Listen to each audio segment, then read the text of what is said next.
Nani Perez. Siya po ang nagpagawa dito ng grotto. Medyo may tagal na rin pong naitayo ito. May katagalan na rin. Kaya lamang po ay hindi napapagbigyang pansin ng ating dating DOJ. Naging masukal pero dating malinis na ito. Opo. Napakalawak pa rin po, no? Tsaka mula dito sa taas, yun nga po, nasa likod po natin, Konsehal Didoy, ay grotto ni Mama Mary. So tingnan po natin.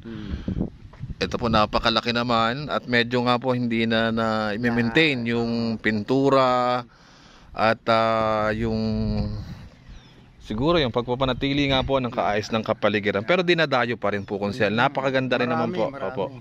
Marami napunta. Opo, napakaluang din po ng Conde Taas. Konsehal, ilang pong sitio ba meron dito sa inyong barangay?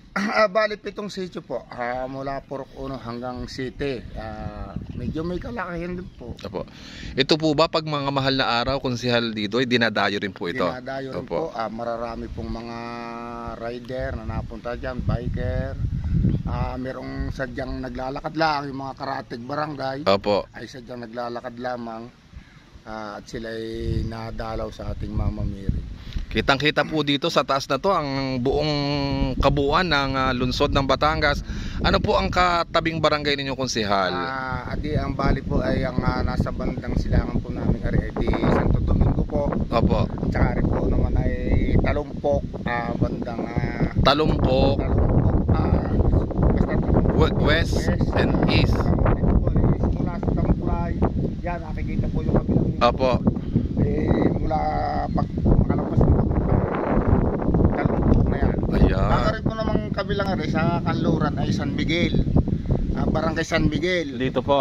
Di yan ang karating namin. Bago sa baba naman ay San Miguel. Okay. Yung Kundilabak naman. Opo, San Miguel. Ang San Miguel po dating kay Pangulong Gico. Kay Kapitan Dano. Opo. Ngayon sino po naman ang barangay captain nyo dito? Konsehal Sa Conde Taas. Sa Conde Taas. Si Apolinario Camo po. Apolinario Camo. Kayo po ngayon ay incumbent councilor. Opo. At pang ilang term nyo na po? Bali, padalawa po itong term, itong labang kong ito. Ayun, padalawa nyo pong term sa laban nyo pong uling ito. Ano po?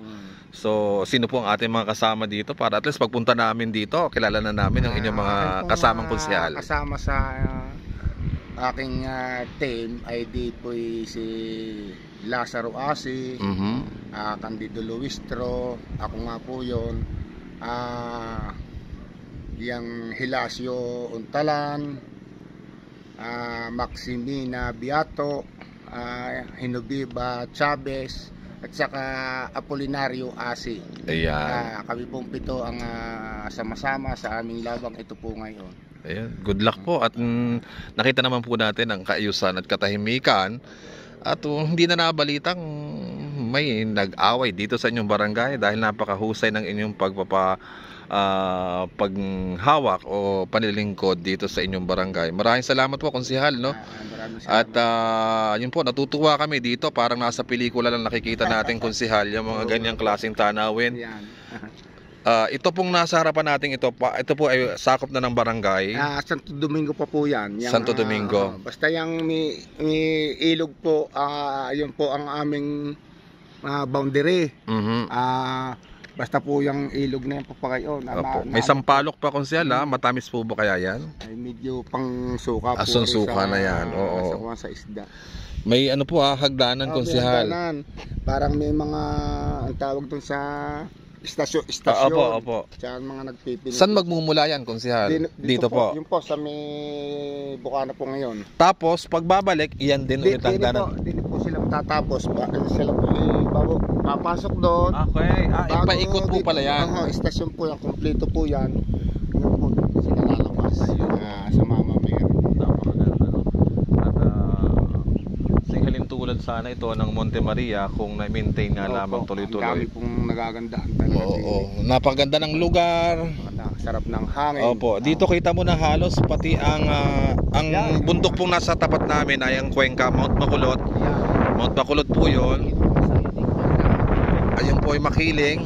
Ito naman ay hindi ko alam kung ano saan po yun. Naintindihan yung isang Opo. malayong yun, hindi ko makikita. Ito po palang kabilang ito siguro yung sa Lipa.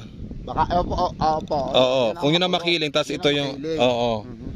So yun. Ari-wari ko hindi ko maintindihan kung hindi ang. Ito po yung sa Mabini. Siguro possible po. Tapos itong, Dito yung taal eh. opo, tama.